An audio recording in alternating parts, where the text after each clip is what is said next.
temanku ini terkena penyakit pada kepalanya, sedikit cacat, dan rambutnya itu rontok berguguran.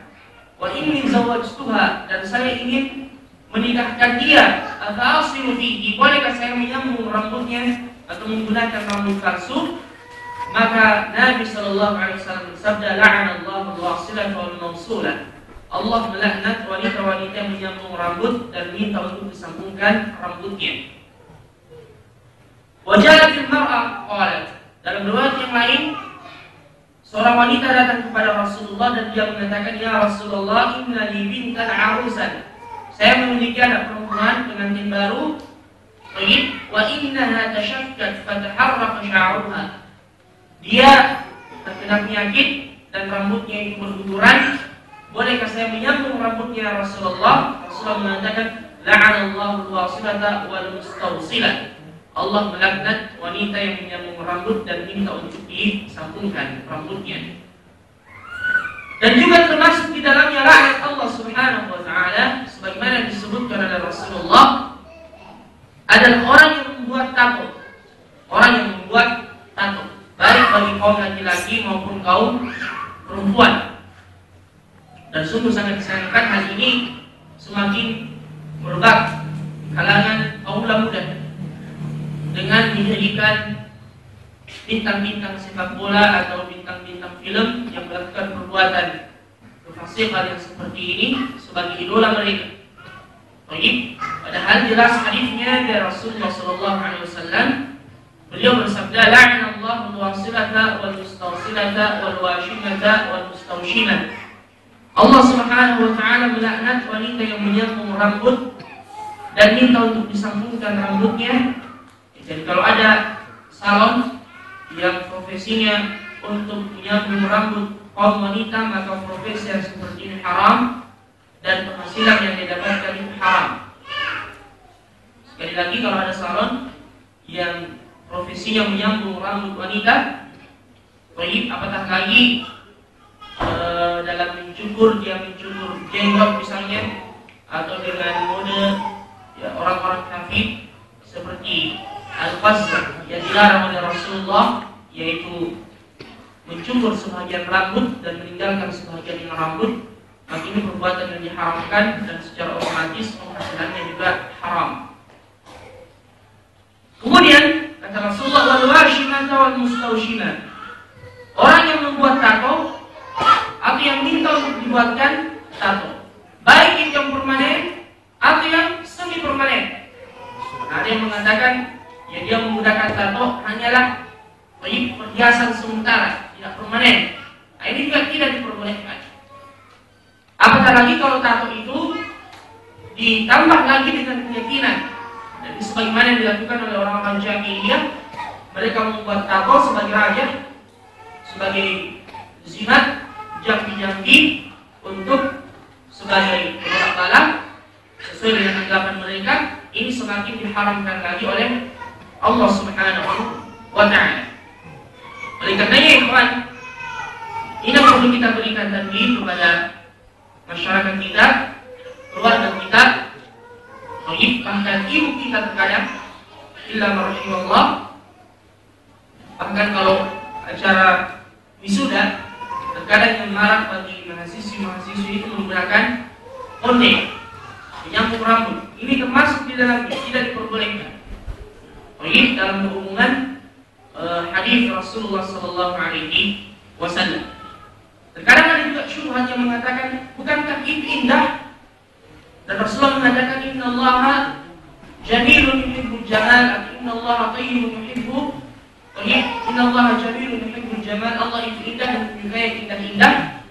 Maka kita mengatakan standar keindahan itu sesuai syariat dikembalikan kepada Allah Subhanahu wa taala dan Rasulnya. Sebagaimana model potongan rambut yang banyak kita lihat yang menurut kaula muda itu adalah sesuatu yang indah di mata mereka. Fazayyana lahum syaitanu a'malahum. Syaitan telah membuat indah apa yang mereka lakukan. Tapi di mata Allah dan di mata syariat itu tidak diperbolehkan. Makanya ketika Al-Hudhud melihat Bilqis, ini ada menyebutkan nama wanita yang menguasai kerajaan Sabah, bernama Bilqis. Mereka menyembah matahari. Hudhud mengatakan, inni wajadtuha wa qaumaha yasjuduna lisyams min dunillah. Saya mendapatkan wanita itu dan kaumnya bersujud kepada matahari. Ini baik bagi mereka, indah bagi mereka. Makanya Hudhud mengatakan, wa zayyana lahum syaitanu a'malahum. Syaitan memperindah apa yang mereka lakukan.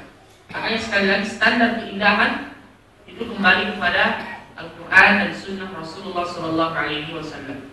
Seperti misalnya ini membuat sebagian orang ada yang mengatakan itu tidak indah, bahkan membuat seseorang itu menjadi tua dan seterusnya. Tapi sekali lagi kita katakan standar keindahan itu ada di mata Allah Subhanahu Wa Taala dan di mata Rasulnya Sallallahu Alaihi Wasallam. Oleh karenanya apa yang kita lihat sekarang ini seperti operasi kecantikan untuk misalnya mengecilkan hidung atau afwan untuk membesarkan payudara, semuanya ini mal'unun, dilaknat. Sesuai dengan sabda Rasulullah sallallahu alaihi wasallam. Ini termasuk dalam ayat yang kita sebutkan tadi. Dan juga termasuk di dalamnya adalah menggunakan alat untuk mengikir giginya, alat mutafallijat, agar meratakan giginya. Ini tidak diperbolehkan. Sebagaimana nas yang jelas yang sahih dari Rasulullah sallallahu alaihi wasallam. Adapun kalau seandainya operasi yang dilakukan itu untuk kemudian menghilangkan sesuatu yang merupakan tambahan dari penciptaannya yang bisa mengganggunya, seperti misalnya ada orang yang lahir dia memiliki 6 buah jari, semestinya adalah 5 jari, dan dia mau melakukan operasi untuk menghilangkannya, maka itu tidak mengapa. Itu tidak mengapa. Atau misalnya ada orang yang susunan giginya itu mengganggu ketika dia makan atau ketika dia berbicara, maka tidak mengapa dia menghilangkan yang gigi yang mengganggunya itu. Atau seperti menggunakan kawat dan seterusnya dengan niat untuk pengobatan. Yang penting kata para ulama, tidak perlu menjadikan kita menghambur-hamburkan harta dan bukan sebagai bentuk tasyabuh. Ya, ada orang yang menggunakan kawat gigi dan tulis giginya di namanya di giginya. Ya. Untung namanya pendek. Kalau panjang ya singkat barangkali. Nah. Jadi kalau misalnya diadakan operasi untuk menghilangkan jari, misalnya afanallahu wa iyyakum, ya, atau ada orang yang lahir misalnya dia memiliki kekurangan, katakanlah misalnya baik di bawaan atau setelah dia lahir, ya, seperti yang dilakukan oleh salah seorang sahabat ketika hidungnya itu terpotong dalam sebuah peperangan, maka dia menyambungnya dengan menggunakan besi. Tetapi berkarat, akhirnya dia meminta izin kepada Rasulullah untuk menyambung hidungnya dengan menggunakan emas atau perak, dan Rasulullah SAW membolehkannya. Ya, jadi itu tidak mengapa baik kaum laki-laki maupun kaum perempuan. Adapun selain itu, sebagaimana kita sebutkan tadi, maka pelakunya dilaknat oleh Allah Subhanahu wa Ta'ala. Baik. Selanjutnya,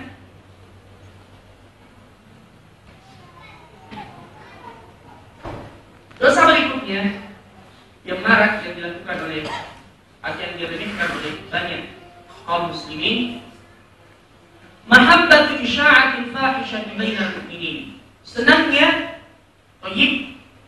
tersebar al-fahish, kekejian di tubuh kaum muslimin. Seperti yang kita lihat sekarang ini, perzinahan semakin merebak di mana-mana.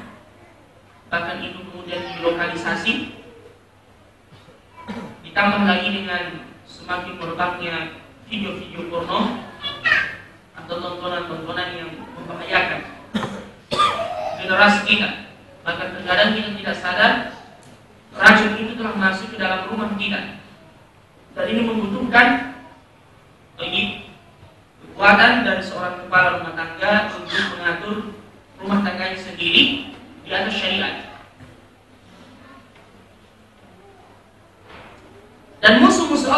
Subhanahu wa taala, mereka bekerja sama dengan iblis, syaitan alaihi la'natullah, menggunakan jalan yang seperti ini. Oleh karenanya di dalam Al-Quran Allah Subhanahu wa taala mengharamkan segala sesuatu yang bisa menjerumuskan seseorang dalam perbuatan yang keji. Seperti misalnya diharamkanlah ikhtilaf,